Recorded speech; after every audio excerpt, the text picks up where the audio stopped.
vaan nokasta ottaa. Hyvä.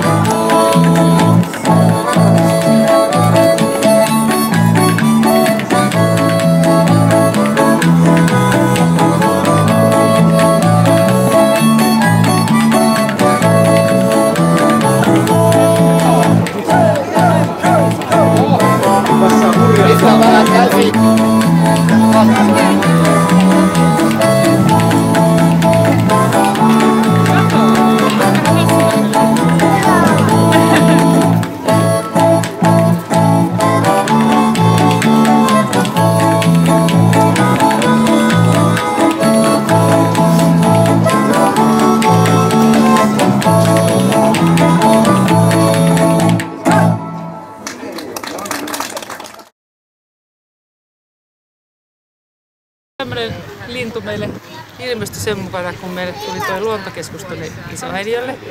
Saatiin Päijänne liiton rahoituksella ja isolla talkoovoimalla rakennettua sinne semmoinen kylän keskelle luontokeskus. Ja sitten tämä tämmöinen hämmästyttävän näköinen lintu ilmestyi. Ja kaikki oli vähän äimän käkenä, kun tämmöinen on. Niin siitä sitten olen tuumattu, että se todennäköisesti on äinäänkäki.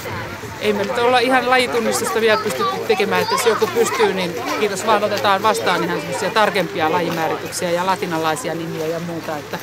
Mutta tällä hetkellä äinäänkäkenä me ollaan sitä sitten kutsuttu.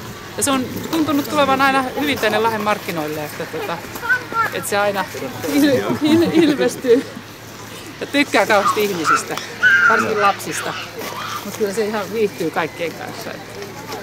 No miten käki on otettu vastaan täällä markkinoilla tänään? No mitäs? No niin, joo kyllä, hyvin. Varsinkin lapset tuntuu. No okei, jotkut lapset vähän on aristellut, kun se on niin iso. Mutta ihan hyvin. Missä nähdään käki seuraavan kerran? Sen voi tietysti pongata luontokeskuksesta. Joo.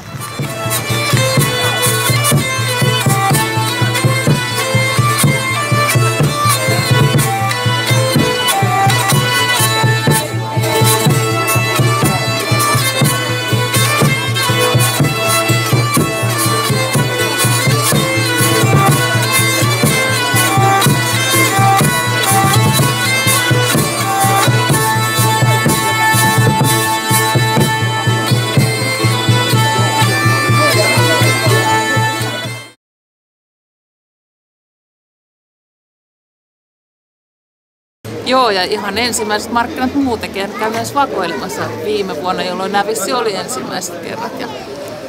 Ja sanotaan, että ihan positiivinen päivä ollut, että tuossa Käin kanssa juteltiin sitä, että kylät on hyvin esillä ja Asikkala on saanut oikein luksuspaikan tuolla esiintymislavan edustalla ja meidän oma kylä on siellä ollut aktiivisesti esillä, että meillä alkaa kyläesitteet olla kohta kaikki jaettu ja lapsiperheet ovat luontokeskuksesta kiinnostuneita ja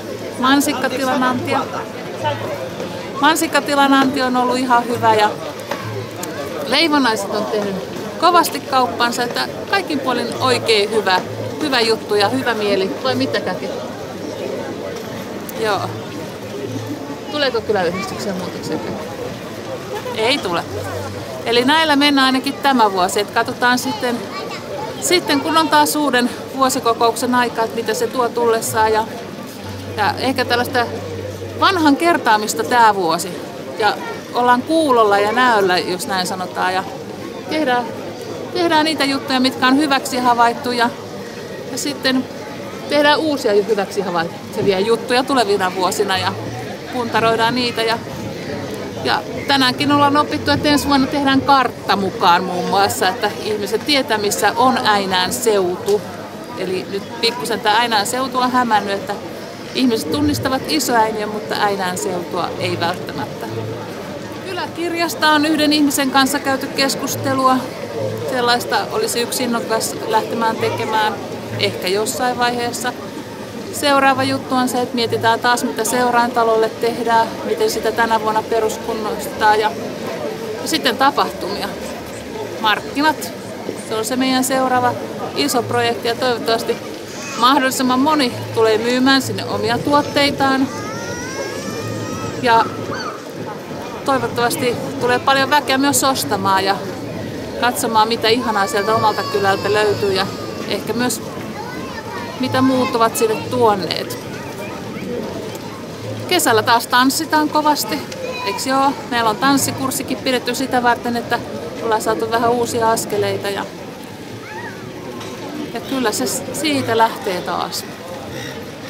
Käykin siinä rupeaa tanssimaankin vieressä. Joo. Se ei muuten käynyt tanssikurssia, että sillä on luontaisesti noin tanssiaskeleet hallussa. No, linnut osaa sen homman. Joo. Kunhan se vaan lentää paikalle silloin. Joo. 8. päivä kesäkuuta, kun oli seuraa meidän omat markkinat. Niin, se taitaa olla. Olihan se niin käki. Joo. Parempi näissä kalenteriasioissa tiedät, koska ollaan käki paikalla.